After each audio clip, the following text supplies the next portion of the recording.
Mais je vous invite à lire un court texte à la fin du chapitre 3 de l'évangile de Marc pour cette dernière prédication sur le début de l'évangile de Marc. Marc 3, verset 31. Tout le monde est prêt? La mère et les frères de Jésus arrivèrent dans le lieu où ils étaient là. Ils se tinrent dehors et envoyèrent quelqu'un appeler Jésus. Beaucoup de monde était assis autour de lui. On vint lui dire: ta mère, tes frères et tes sœurs sont dehors et te cherchent. Il répondit: qui sont ma mère et mes frères?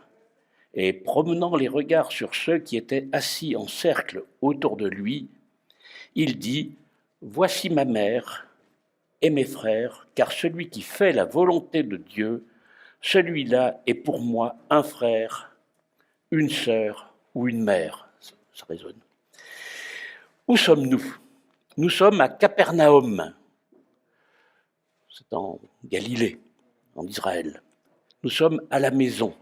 La maison, c'était la maison de Simon-Pierre, certainement. Et c'était là le camp de base de Jésus quand il avait son ministère en Galilée. Les personnes en présence, vous vous souvenez des prédications précédentes, il y avait beaucoup de monde. Le texte nous le rappelle. Une foule oppressante qui poursuit Jésus et qui est intéressée par les guérisons, ses exorcismes, et certainement aussi par ses enseignements qui étaient vraiment révolutionnaires pour l'époque. Il y avait aussi la présence des scribes, qui sont ces théologiens spécialistes de la loi qui venaient de Jérusalem, mais le texte là ne mentionne pas directement leur intervention et leur présence. On ne sait pas bien s'ils sont là dans la maison. La famille de Jésus, en fait, c'est le troisième composante des présents de cet épisode de l'Évangile, la famille de Jésus s'inquiète de la vie déréglée de Jésus. Et nous avons vu que Jésus et ses disciples ne pouvaient même pas trouver le temps de manger. En dehors des paroles précises que Marc relate dans ce texte, eh bien, on ne sait pas ce que Jésus faisait. On ne sait pas ce qu'il faisait, ce qu'il disait, de quoi il parlait avec la foule qui était autour de lui dans la maison de Simon. Il y a tout lieu de penser que Jésus enseignait, qu'il guérissait, qu'il délivrait des démons, qu'il répondait aux questions qu'on pouvait lui poser, et je pense que les gens avaient beaucoup de questions à lui poser. Et c'est alors que l'arrivée de la mère et des frères de Jésus va conduire Jésus à redéfinir le code civil. C'est un temps important. La mère et les frères et les sœurs même de Jésus envoient quelqu'un vers Jésus pour lui dire qu'il le cherche. Jésus, on te cherche. Et à cette interpellation, en fait, Jésus répond par une question. Qui sont ma mère et mes frères? Qui sont-ils? Ça a dû jeter un froid. Jésus ne saurait-il pas reconnaître ses proches parents, sa mère, vous pensez? Mais Jésus ne veut pas laisser la question sans réponse. Il veut lui-même apporter la réponse en mimant et en parlant. C'est alors qu'il promène ses regards sur ceux qui étaient assis en cercle autour de lui, et il les cible du regard en les identifiant précisément comme sa mère et ses frères. Et pour que ses interlocuteurs arrivent à savoir où il veut en venir, il leur livre la solution de son énigme.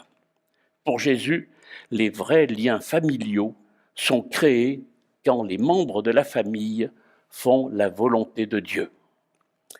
Et manifestement pour Jésus, ceux qui sont autour de lui, dans cette maison, font la volonté de Dieu. Jésus ne dénigre pas les liens familiaux traditionnels, mais il définit un autre niveau de relations familiales en les élevant d'un étage. Les vrais liens familiaux pour Jésus ne sont pas des liens de sang que l'on pourrait retrouver par des tests ADN, mais ce sont des liens fondés sur une pratique commune mentionnée au verset 35, qui est celle de faire la volonté de Dieu. Comme déjà dit, on ne sait pas exactement qui constituait la foule qui était autour de Jésus. Il avait certainement les disciples au premier rang du cercle qui était autour de Jésus, ceux qui ont commencé à faire la volonté de Dieu en répondant à son appel, à l'appel de Jésus, qui les a appelés quand ils étaient dans leur travail, etc., et qui ont tout laissé, leur filet, leur bateau, leur famille, pour suivre Jésus. Il y avait certainement aussi en plus, et tout autour, des curieux, des malades, comme je l'ai déjà dit, qui, eux, ne s'étaient certainement pas encore engagés publiquement et formellement à suivre Jésus, mais qui sont là et qui écoutent. Et Jésus les considère, il considère qu'ils font la volonté de Dieu. Et le premier point, la question à laquelle nous devons répondre, c'est de savoir en quoi ceux qui sont autour de Jésus font-ils la volonté de Dieu. Le texte apporte lui-même la réponse au verset 34, c'est en étant assis en cercle autour de Jésus. Plein de significations que ce assis en cercle autour de Jésus. Il y a deux paires de mots, être assis et être en cercle. Être assis, quand quelqu'un vient vous visiter et que vous voulez l'honorer, l'écouter, vous ne le laissez pas dans l'entrebâillement de la porte, hors la période Covid peut-être, vous ne le laissez pas dans les courants d'air, vous le faites entrer, vous lui prenez son manteau, vous lui offrez un siège ou un fauteuil, une boisson, des petits gâteaux, certes. Vous créez des conditions pour qu'un dialogue s'installe, pour que vous puissiez faire connaissance, échanger des nouvelles. Si la télé est en route, vous l'arrêtez pour ne pas perturber l'écoute mutuelle, pour ne pas détourner votre regard ou celui de votre visiteur. Si les enfants sont là autour en train de jouer en faisant du bruit, vous leur demandez de baisser le niveau ou d'aller jouer dans leur chambre ou dehors. Ce n'est que lorsque vous êtes correctement installé dans un environnement paisible qu'un échange sérieux peut alors s'engager. Donc entamer une relation, un dialogue avec Jésus ne peut pas se faire à la légère en coup de vent. Nous sommes invités à réfléchir à la manière dont nous écoutons Jésus, à notre disponibilité, à notre réceptivité. Jésus ne doit pas être la cinquième roue du carrosse. Il doit capter toute notre attention. Nous devons être dans la position assise, c'est-à-dire ne pas être entre deux portes, pas être en train de mettre notre manteau pour partir. Vous voyez ce que je veux dire? Jésus veut toute notre attention. Il souhaite que nous soyons en mode écoute. Comment est-ce que j'écoute Jésus? Comment est-ce que j'écoute la parole de Dieu? Est-ce que je cherche à faire passer mes idées personnelles dans une interprétation des paroles de Jésus? Ou est-ce que je laisse les paroles de Jésus agir en moi et modeler mes propres pensées, mes propres raisonnements? Vous voyez que ce n'est pas simple. Et est-ce que je prends le temps qu'il faut, quitte à bousculer un peu, ou même des fois beaucoup, mon programme personnel? Le deuxième point, deuxième groupe de mots qui est important dans ce texte selon moi, c'est en cercle.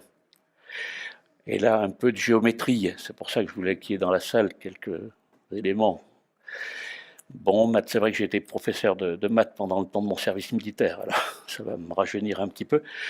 Et je vais faire un appel de mémoire.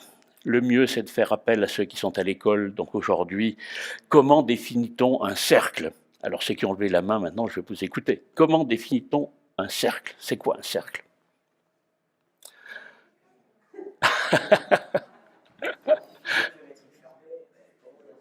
Pardon? Une surface.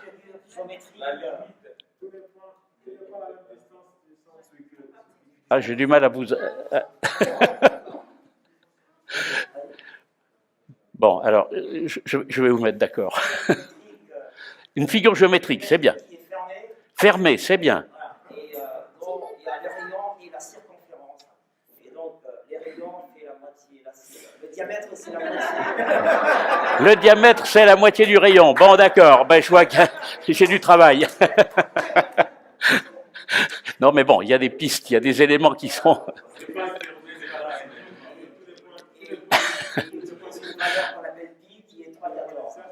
Bon, alors, j'espère ceux qui sont au collège, j'espère que vous allez enseigner un peu notre maître Magloire.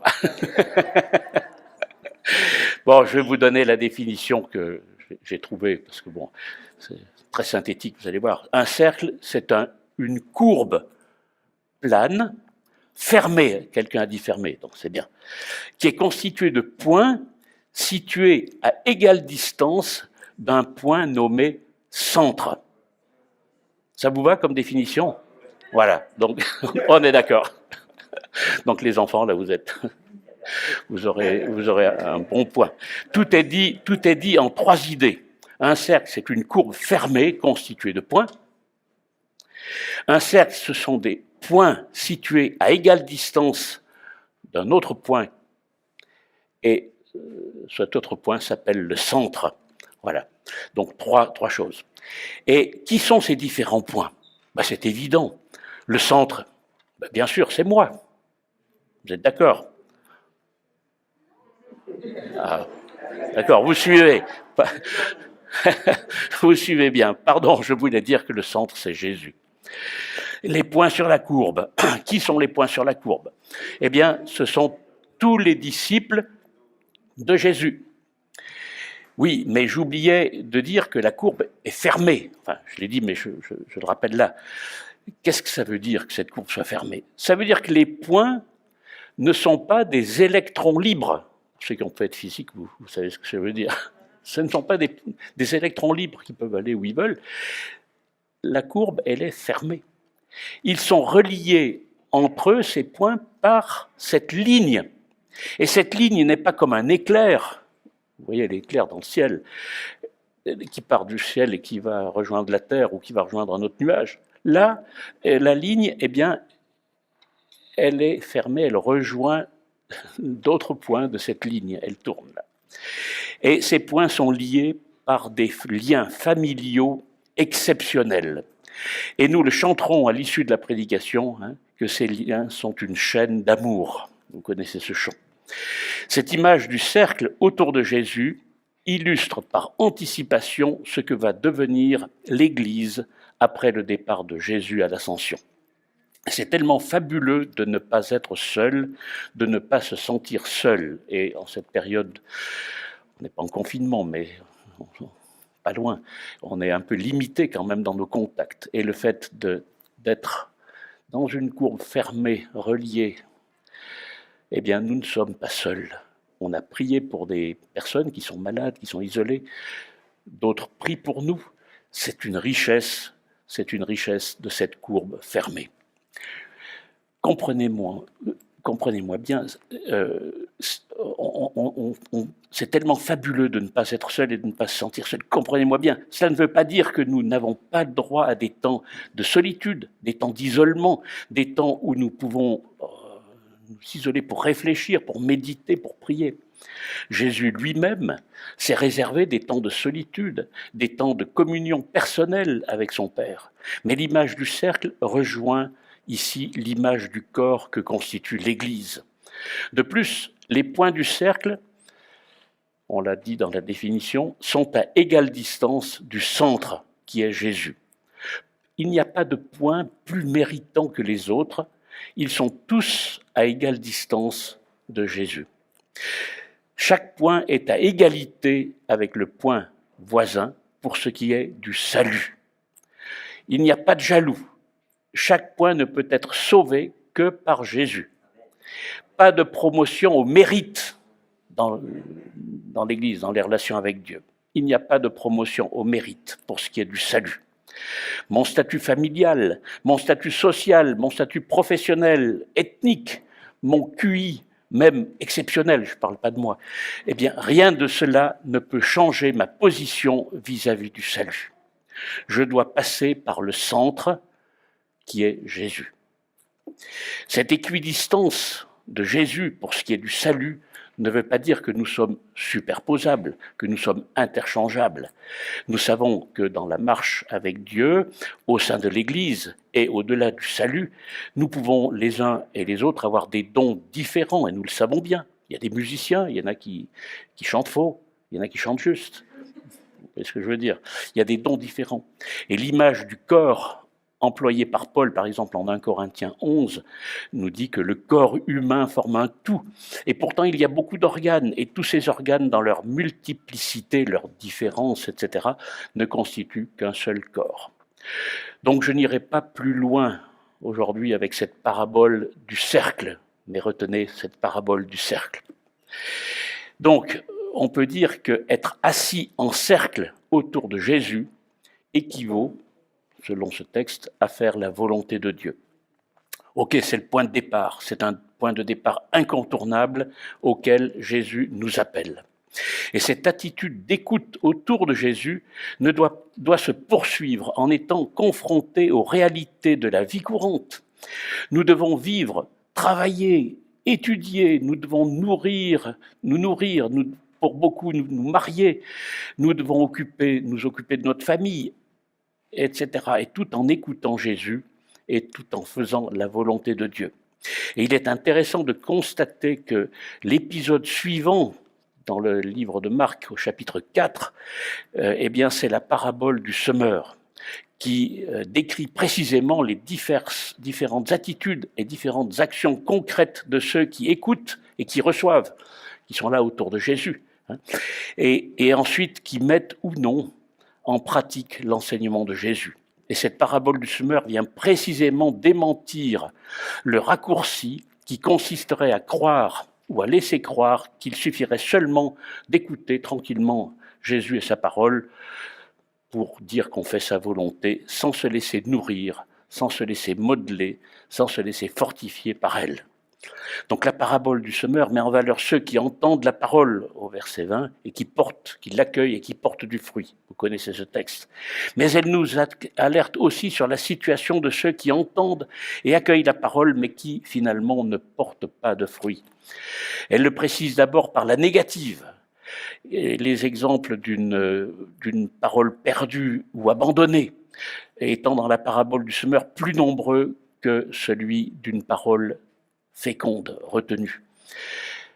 Faire la volonté de Dieu, ce n'est pas succomber à Satan, comme nous dit la parabole du semeur. Faire la volonté de Dieu, ce n'est pas céder dans l'épreuve quand, par manque d'enracinement, on se fait balayer parce qu'on n'est pas solidement ancré en Christ. Faire la volonté de Dieu, ce n'est pas se laisser prendre par les soucis, par les richesses, par les séductions diverses auxquelles nous pouvons être confrontés.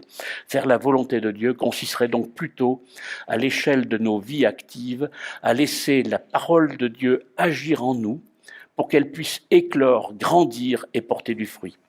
Se donner et lui donner du temps, de l'espace, de la disponibilité pour qu'elle vive en nous. Et la logique du texte semble bien nous y conduire. En quoi consiste précisément, concrètement, cette phase initiale d'écoute de la parole de Dieu, d'écoute de Jésus en étant autour de lui? Eh bien, du temps de Jésus, les gens étaient autour de lui avec les autres. Ils n'étaient pas seuls, ils étaient avec les autres. Et aujourd'hui, je l'ai déjà dit, l'Église est le lieu par excellence où écouter Jésus collectivement. Nous sommes là collectivement pour écouter Jésus. Mais l'écoute collective ne peut pas faire l'économie de la méditation personnelle. Nous ne pouvons pas non plus faire l'économie de temps de prière et d'interaction avec le Seigneur individuellement, mais aussi à plusieurs. Souvenez-vous que Jésus, je l'ai dit, il a pris du temps pour s'isoler, c'était pour être en communion avec Dieu, pour parler à Dieu directement, seul à seul, sans ses disciples forcément, sans que ses disciples interagissent forcément. Et puis l'écoute de Jésus se nourrit aussi par une participation régulière au temps de culte, comme ce matin, au temps d'adoration, au temps de louange. L'église, c'est pas une option. On ne peut pas venir à l'église comme ça une fois. Ah ben tiens, aujourd'hui il fait beau, tiens, je vais aller à l'église. Non, l'église, c'est un lieu où on va se nourrir. Vous ne sautez pas un repas, en général, vous mangez tous les jours. Eh bien, l'église, c'est comme un repas. On vient se nourrir par la communion fraternelle, par la parole, écouter ensemble. Aussi les temps de participation régulière, aussi au temps d'études, d'écoute, des groupes de maison, hein, participation à des groupes de croissance, etc. Où en suis-je dans ces différents domaines moi, aujourd'hui? Est-ce que je vis une vie de famille individuelle ou une vie de famille élargie, une vie de famille enrichie autour de Jésus en Église? Deuxième grand volet que je voudrais voir ce matin un petit peu quand même, c'est que la recherche de la volonté de Dieu pour nous, en quoi cela consiste-t-il concrètement? Quels sont les domaines concernés? D'abord, rechercher la volonté générale de Dieu pour chaque chrétien. Comme déjà indiqué, c'est développer donc cette vie d'église dont je viens de parler, en commençant par l'obéissance à sa parole. Et ça a été évoqué avec le carton contact tout à l'heure, pour, par exemple, commencer à obéir à la parole de Dieu en témoignant de notre foi par le baptême. Si nous sommes convertis, la Bible nous exhorte, même Jésus nous commande à nous faire baptiser. Eh bien, faisons-nous baptiser. C'est des actes d'obéissance, c'est la volonté de Dieu. Ensuite, la recherche de la volonté de Dieu va nous conduire à examiner les différentes facettes de notre vie familiale, le choix du métier, notre vie professionnelle, notre vie sentimentale, notre gestion du temps, gestion de nos finances, gestion de nos loisirs. Quand je dis vie sentimentale, je pense aux jeunes en particulier, avec le choix d'un conjoint. C'est tellement important de ne pas se tromper, d'être dans la volonté de Dieu quand on choisit son conjoint. Je pourrais en parler longuement. J'en parle avec mes petits-enfants. Et cette recherche de la volonté de Dieu nous conduira aussi à réfléchir aux domaines de service dans lesquels je pourrais m'impliquer dans l'Église, et aussi, non seulement dans l'Église, mais aussi à l'extérieur. Bref, tout un programme qui a été suggéré en détail lors des prédications précédentes, en particulier celle de dimanche passé, où nous avons creusé collectivement ce point. Donc, écouter Jésus en étant autour de lui doit nous conduire à faire de manière pratique la volonté de Dieu. On ne peut faire la volonté de Dieu qu'en ayant préalablement écouté Jésus, en étant autour de lui, assis en cercle autour de lui. Et l'on voit que dans notre texte, la famille donc est autour de Jésus, et dès lors que Jésus n'est plus au centre, il y a danger. C'est un indicateur pour chacun d'entre nous, que nous soyons responsables ou pas, mais nous sommes responsables de nous-mêmes en tout cas. C'est un peu comme les détecteurs de CO2 dans les salles de classe pour les élèves. Si le taux de, je ne sais plus quel produit, dépasse une certaine limite, il faut aérer. Si Jésus n'est plus au centre dans notre relation avec Dieu, dans notre vie d'église, il y a danger. Le détecteur doit fonctionner. Jésus peut assez facilement être mis sur le côté, au second plan, dans nos vies, dans nos décisions et dans nos choix, de manière insidieuse même parfois. Il y a danger. Restons fermement ancrés sur ce centre du cercle qui est Jésus. Et la bonne nouvelle que nous annonce Jésus dans ce passage de Marc, c'est qu'il nous invite à entrer et à faire partie de sa famille, de sa grande famille définie par le nouveau Code civil, la famille où on fait la volonté de Dieu. Cette entrée dans cette grande famille nous conduira à abandonner nos fausses sécurités, à déconstruire nos fausses certitudes, et cela débute par une vraie rencontre au pied et autour de Jésus. Et la famille biologique de Jésus a le choix. Marie, ses frères, etc. Elle peut rester à la porte de la maison. Elle peut attendre que Jésus revienne naturellement dans sa propre maison familiale, on va dire. Ou alors, au contraire, cette famille biologique de Jésus, elle peut rentrer elle-même aussi dans cette nouvelle famille que Jésus est en train d'instaurer, d'instituer. Et pour toi, quel choix as-tu fait aujourd'hui ? Presque chaque dimanche, nous sommes invités à venir auprès de Jésus, dans sa maison, dans sa grande famille. T'es-tu décidé ou attends-tu dehors ? Ne tarde pas. Viens aujourd'hui dans sa grande famille. Si tu as déjà fait le bon choix, eh bien, ne relâche pas tes efforts pour développer ton enracinement dans cette vie de famille que nous venons de décrire, et dans laquelle nous sommes invités très chaleureusement par Jésus lui-même. Avant de prononcer le amen, amen final, je voudrais juste souligner, en complément de tout ce qui a été dit sur la librairie, pour lire la Bible. Alors pour les enfants, je vous recommande, j'ai pas pu le retrouver parce qu'il était rangé dans l'intermède, il y a un livre qui est dans la bibliothèque, là, j'en ai vu qu'il y avait au moins 2 ou 3 exemplaires, qui sont des commentaires bibliques, Herbert en a parlé, je pense, dimanche passé, pour encourager les jeunes à la lecture de la parole. Bon, pour les adultes ou pour les adolescents, je vous recommande aussi, parce que je connais depuis longtemps et je pratique moi-même depuis 50 ans ou moins, la lecture biblique accompagnée par les commentaires de la Ligue pour la lecture de la Bible, qui sont des commentaires, vous avez un texte chaque jour, une dizaine de versets, que vous méditez et vous avez un encouragement et des commentaires qui sont là pour vous aider. C'est quelque chose il faut être discipliné pour le suivre, mais ça reste très accessible parce qu'une dizaine de versets par jour, c'est quand même pas des dizaines de chapitres.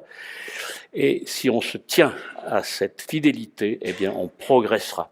Vous avez aussi le même commentaire biblique pour les adolescents. Et là, je recommande les parents qui ont des adolescents ou des préadolescents avec le même type de commentaires.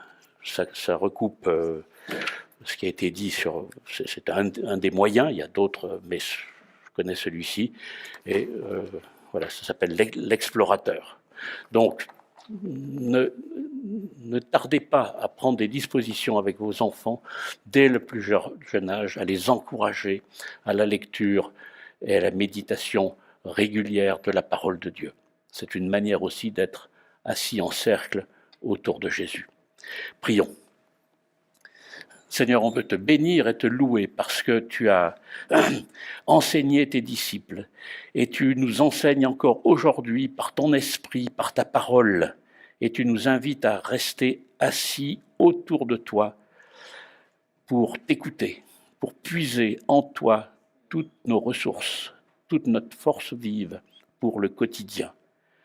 Je te remets tous ceux qui ont déjà depuis longtemps, ou pas trop longtemps déjà, pris la décision de te suivre, Seigneur. Encourage-les à persévérer dans l'écoute de ta parole, dans la vie pratique. Et ceux qui sont encore hésitants, eh bien, Seigneur, que tu les convainques de faire ce pas, de venir dans ce cercle d'écoute de ta parole et à te considérer comme leur sauveur. C'est au nom de Jésus que je te prie. Amen.